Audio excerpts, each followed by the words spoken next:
Dans cette vidéo, on va voir comment mettre à jour ou faire un update sur des informations qu'on a dans notre base de données. Donc ici, ce que je vais faire, c'est que je vais appeler update recette pour un blank query et puis je vais faire create. Je vais aller dans authoring, je vais choisir ma base de données qui est le démo et je vais aller chercher update. Donc ici, qu'est-ce que je vais faire? C'est que je vais aller faire un update dans ma table recette. Je vais aller faire un set, donc je vais mettre un paramètre qui va être le ratio à 0. Et ici où on va avoir le ID qui est égal à une valeur. Donc, si j'avais un paramètre, là, j'en ai pas ici, mais je pourrais mettre l'ID qui est égal à 1, je pourrais mettre le ID qui est égal à 12. Donc, on pourrait jouer avec ça. Mais je vais mettre un paramètre pour le ID. Donc, je vais mettre ici, que lui va être un entier. Et aussi, je vais me faire un paramètre pour le ratio. Et celui-ci va être un float. Et je vais aller remplacer le 0 par 2 points ratio pour qu'on appelle le nom ratio qui est ici. Donc, je vais sauvegarder ça. Et puis, je vais aller juste dans Select et je vais mettre les deux éléments à 0 que je puisse vraiment tout voir. Et je vais faire Execute Query. Ici, j'ai tous les éléments qu'il y a dans ma table. Et je vois, par exemple, à l'ID 1, on veut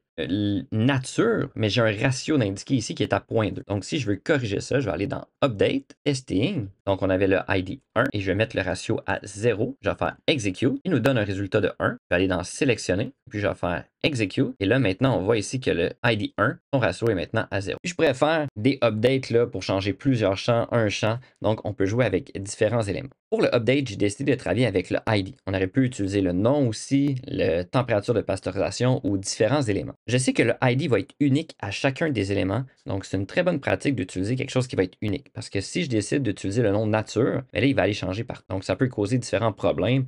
Donc, je préfère toujours travailler avec le ID puisque je sais qu'il va être unique à chacun des éléments.